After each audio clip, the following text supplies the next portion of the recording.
Hello, and thanks for coming along to And We Have an Office Dog, the digital agency podcast where we're talking to the people behind the agency, the service providers, coaches, and mentors to discuss what it's like working with you, the agency leader. With your host, Chris Simmons, the Agency Accelerator, talking to a different agency growth partner in each episode. What they love about working with you, what they wish you knew. All will be revealed. Okay, so let us begin. Over to you, Chris. Thanks, voiceover guy, and I'm really pleased to have Alexis on the podcast from Her Digital. How are you doing today, mate? Yeah, good, thanks. Yourself? Hey, not so bad at all, not so bad at all. For those listening, I've known Alexis for almost 12, 13-ish years now. Unless I'm getting this mixed up, I was the first person you ever placed in an agency, and you were the first recruiter I ever worked with to place me in an agency. So that's how far back I think our LinkedIn connection at least goes. Yeah, I always remember those days. I think it was you were very good at mobile SEO, if I can remember correctly. Something along those lines. I mean, mate, I'm a chameleon. So for those who don't know you, give us a shout out. So who are you? What do you do? And then what do you do specifically with agencies? Yeah, so my name's Alexis, Associate Director at Her Digital, which is a recruitment agency, as the name suggests, specialising in digital marketing. The main areas we recruit for are the UK and Germany, across SEO, paid search, paid social, programmatic display, client services, and then organic social. So not many areas at all. Yeah, it's grown a bit from the SEO days, but before getting into recruitment, I used to work for an SEO agency, Ad People, selling SEO and paid search. And then one of my friends called me up who works for a recruitment agency called Energize, and they're like, we need someone who can sell, who knows what SEO is. Just was a really good fit. And so you've been working with in the recruitment space for more than a decade now in the agency side as well. And what would you say has been like one of the kind of mainstays, like a staple thing that hasn't changed? Because this industry changes daily almost. What hasn't changed? It's a good question. I would say the one thing that hasn't changed is the reasons why people move jobs. Okay. Of course, there's lots of different reasons that people move, but what we try to focus on is, quotation, that the best candidates who aren't always actively looking for a job because they're being well looked after. And the normal reasons that people would look to move are either they want to leave a bad manager, they're not being given the progression that they're expecting, salary, training. They're the main reasons. The one thing that has changed probably is the flexibility of hybrid working or remote. But other than that, it's training, progression, salary, and bad managers. Yeah, and that's I can completely relate to that, knowing all the agencies that I speak to and work with on a daily, weekly, and monthly basis. The amount of things that you can put down to those factors, and those things have stayed the same for absolutely ages. I'm guessing as well that as a sector, we swing from forgive the way this sounds, you'll probably have a better way of putting it, but an employer's market to an employee's market, and backwards and forwards, and it all kind of, I guess, depends on economies or what usually drives that kind of thing. Yeah, we use the term candidate-driven or client-driven. There we go. I would actually argue that it's always been candidate-driven. Okay. Even like the start of this year and the end of last year slowed down a lot.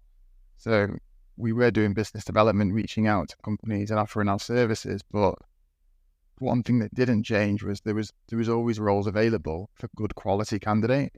The difference, I guess the closest we've been to it being client-driven was last year, at the start of last year or the end of the year before, when it was very busy. We had clients literally calling us up going, how do we get to the top of the queue? Fees went up, everything was fantastic. It was the dream.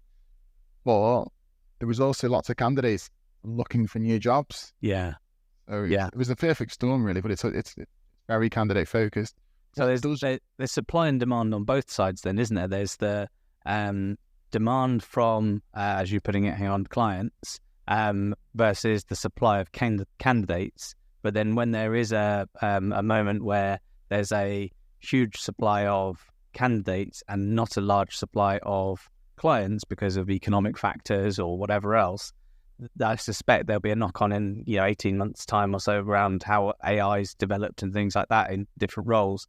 That probably drives a lot of the speed at which you need to work, I guess. I would say it's the speed, but it's more it's a quality thing. So I would say the number of placements that we're making hasn't really changed. But what we are seeing is that clients are being a lot more selective about who they hire and who they don't hire. There's also a lot more resistance from clients now to pay the salaries that the candidates are asking. Like, I mean, they were high when I was running an agency. They're flipping high now. Yeah, it's crazy. Well, there's a knock-on impact as well that, I don't know, keep one role, for example, could be if you're looking to hire a PPC account manager at an agency, go back to when I started recruiting 10 years ago, you get someone who had 3.5, 4 years experience. Now you're getting agency hiring people with 18 months, 2 years of experience on a higher salary. Yeah. Well, I mean, I'd say that's probably coming from fast growth young agencies more than like mainstays that have been there for a long while. Probably because they're growing quicker than they can keep up with their own team and things like that. But it's an ever growing and ever changing landscape at the minute for sure. Yeah. Bit rude, but well timed, because I was just talking about fast growing agencies. Hey, how about that? Yeah. So Alexis, what is it that you love most about working with agencies in particular? I would say this sounds a little bit cheesy, but it's quite rewarding seeing people that you place in a job progress their careers. Yep, that is cheesy. But it's true. But one thing that you can definitely see on LinkedIn is people that you place in an agency, typically they'll get a promotion 12 to 18 months down the line, and you can see their career progress. Whereas when I work with, because I do recruit for in-house companies as well, the volume is agencies, they're not necessarily able to offer the long-term or short-term progression you might get in an agency. Yeah. Is that, and then I'm just generally interested in what the agencies do. Yeah, I mean, you mentioned at the beginning that you work with agencies that do a lot of different disciplines and things like that. Presumably, the kind of the ever-changing nature of stuff means that you kind of need to keep your finger on the pulse for not just the industry from an employment point of view, but also from like what is changing, what are the technologies or the tools or the next acronym. I wouldn't be surprised if you look back through your records, it's probably about 6 years ago you started hiring for, in inverted commas, digital PR roles, versus 5 to 10 years ago you were hiring for content marketing roles, and so on and so forth. And I suspect that it must be kind of hard to keep up on two fronts, isn't it? You're keeping up on the industry, but also the specifics of the sector at the same time. Definitely, especially SEO. There's some crazy SEO job titles out there. I think companies do it just to keep people like me guessing.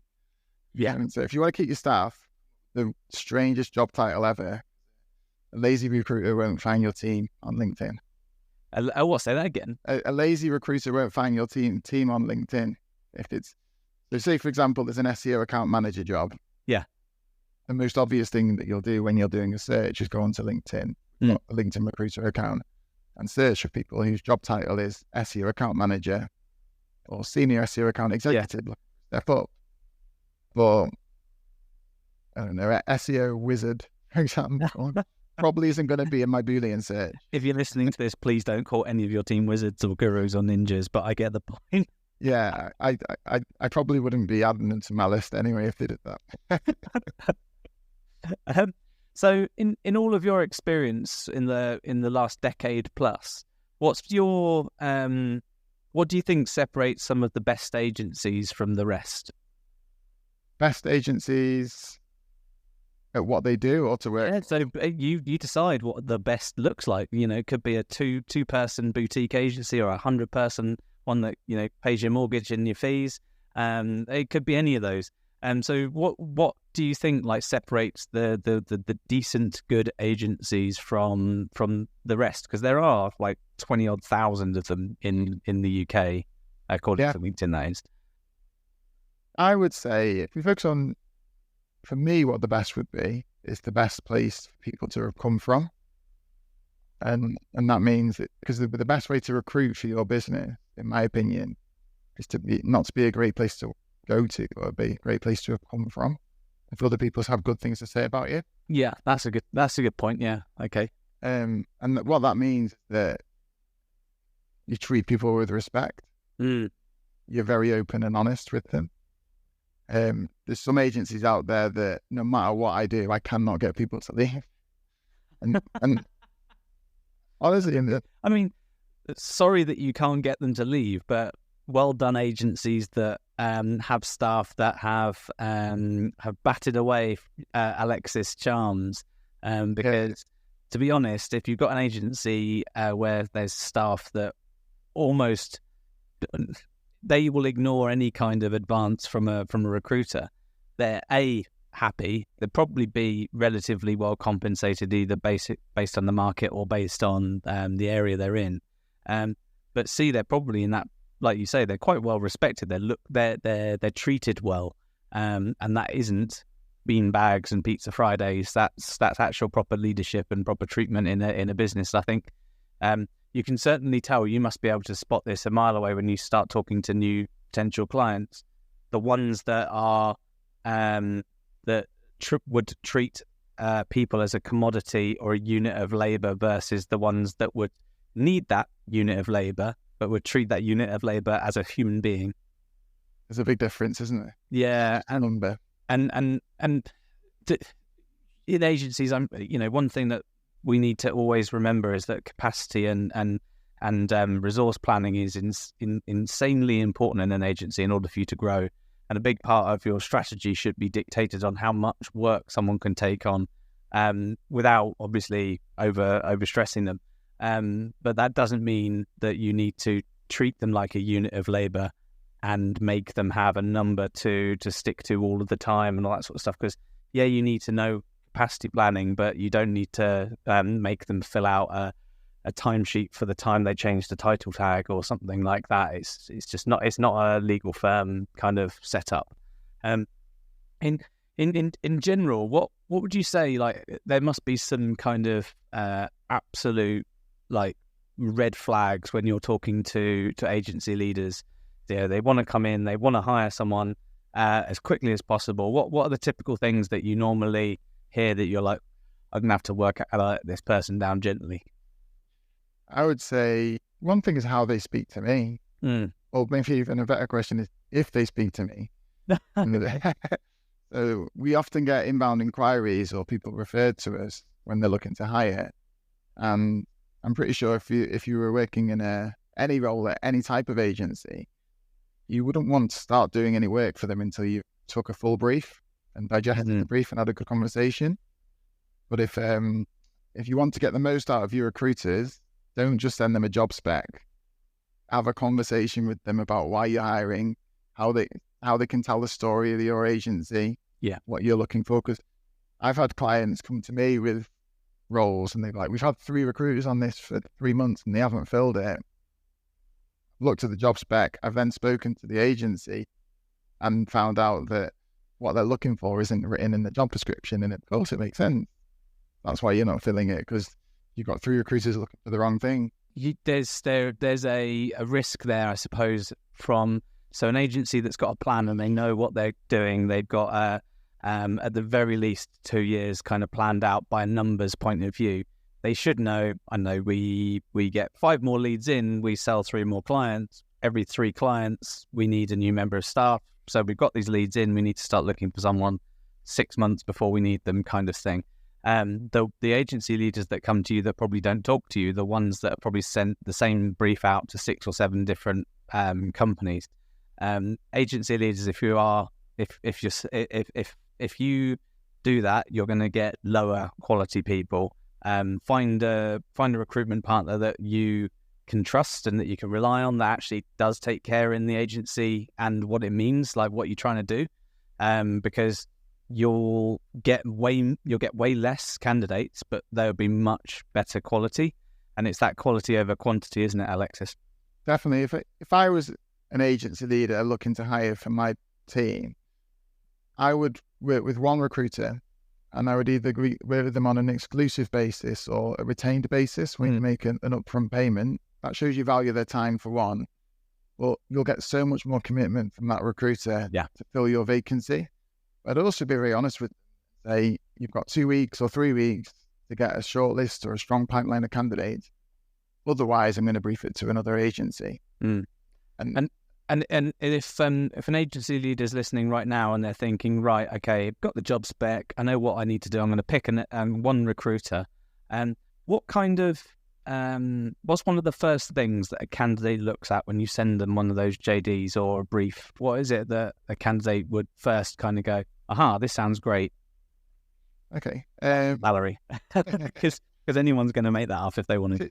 To be honest, if someone comes to me looking for a new job and they raise salary as the main reason for leaving, I'm more than likely going to have a conversation with them about how they should go and ask for a pay rise, because they'll take a counter offer anyway. Yeah. Where possible, we actually don't like using job descriptions, because it's like selling to someone before you know what they want. But what you're asking is, what do candidates want to know before they decide if they should apply for a job? Yeah, so you've presented them with whatever specifically you would normally present them, and they've got 3 options in front of them, and they don't really want to interview 3 times in a row, but there's something there that they're looking at, and all 3 of those options have something. What is the first thing they look for beyond the salary? It comes back to what's not changed in the last 10 years. Progression, training, maybe work-life balance is another one. And then, because if you look, I keep coming back to PPC or SEO manager job. On paper, the responsibilities are the same, whether you work at a big network agency or an independent agency. What normally influences whether someone applies for a job or, even better, accepts a job is the people that they meet. Do they like them? Can they trust them with their career? Yeah. Another thing will be potentially the clients, although I always say to candidates, don't join an agency because of one client, because they can change at any time. Yeah. Or are they excited about the clients? Get a bit cheesy, but the story of the agency, are they buying into what you're trying to do and your purpose? And then work-life balance. They're the main things that I'd focus on. But the other thing on the job descriptions that I would add is, one of my old clients, right, when I used to work for another recruitment agency, used to have on their job description what you'd expect on their normal specs, a bit about the company, a bit about the role, the requirements. But then on the back page, they actually had mapped out what we expect from you and what you can expect from us in the next 12 months. Yeah. And it was really good. I got lots of positive feedback on that. That's awesome. And I think if you're a potential candidate and you're looking for something, you're not looking necessarily for again, number of holidays per year beyond the standard minimum. You aren't just looking for salary, whilst that is very important. You're looking for those key indicators that this will be a place I can be comfortable and do a great job. And as long as you, as an agency leader, covering those bases well, you know, there's hours of conversation we can have around internal net promoter score. There's loads of things we can talk about around the notorious Glassdoor and things like that. But you should be getting your current staff, to give Glassdoor reviews right now, for example. Don't wait until they've left. Wait and get the reviews in now. You can edit them later if they want to change their mind and things like that. But it's good if you're trying to grow and you've got a team that want a team to grow with them, then it's within their interests to promote the agency as much as the leaders. So do whatever you can as a team to bring in more like-minded, great people. It's really, really important. So Alexis, heard have invented a magic wand for digital agencies, and you're the first one to be able to use it. You can use this wand only once, though. It's only got enough charge for one use. Now, what are you going to use it on that will change one thing in all agencies with that wave of the magic wand? Question. I think a lot of agencies miss out on some of the best talent in the industry. So when I register a candidate or speak to a candidate for the first time, most people tell me that they want to go client side, or at least that their long-term plan is to get enough agency experience so that they can land an in-house job. Okay. Most of my clients are agencies. So I naturally ask them why. And what often comes up is they tell me that they joined an agency because they wanted to do award-winning work. It was innovative, it was strategic, it was pushing the boundaries, using the latest techniques, latest technologies, which I believe are also the reasons that a lot of brands go to an agency. Yeah, absolutely. But what ends up happening is they're so busy because they're short-staffed or under-resourced. Yeah. They push the work out the door and end up copy and pasting a media plan or just doing the basics to hit a deadline. There's also a perception, which I don't always agree with, that in-house or client side has better working hours. I know people who work in-house and client side who have messaged me in the evening to say they've just finished work at like 8 p.m. and they're leaving their office. Or they work from home post-COVID and still work from home and to sit there eating their dinner with their laptop in front of them. The same could be said for agency as well, I guess. But I think there's a different type of singing for your supper that you have to do, shall we say, in-house or perceived to be. Yeah, I think you're more accountable, aren't you? Yeah. There's also perception that it's better pay, which I definitely disagree with because I speak to candidates from both sides. One thing that might be true is that there's maybe a bit less red tape, so you can make more of an impact or maybe make changes to a website that because you're part of the business, you can make it happen. Yeah. There's another thing that someone said to me was that they worked in the SEO team and they've been working on a project with the PPC team. I think they're calling it One Search or something like that. And what they said is that they built a tool that meant that if an SEO, if the brand was ranking for the brand terms and competitors were not bidding on it, it didn't necessarily make sense for paid search team to be paying for ads there because you own the traffic anyway. Yep. But those clicks were really easy to get and they converted, which made the paid search team at the agency look great, which meant the client spent more budget on paid search, which meant the client's budget was increased. So that kind of behavior and model maybe drives not the right decisions for the client. And people have got integrity and they want to do the right thing. It doesn't sit right with them that they're making a client spend money they don't need to spend. So yeah, I guess if I could wave a magic wand and make one change, I'd say make it a great place to work for all those reasons I just highlighted, or at least make it a great place to have come from if you one day want to go in-house. And then you've got to shout about it and then get your team to shout about it, get your clients to shout about it, because there are some great agencies out there doing great work with great work-life balance, with great pay, great everything, but not everyone believes it or knows about it. Yeah. No, it's a very nice use of that magic wand. So I heard better get on with their R&D project. Hey, exactly. Thanks so much for coming on the podcast, Alexis. It's been great talking to you. Good to chat. Speak soon.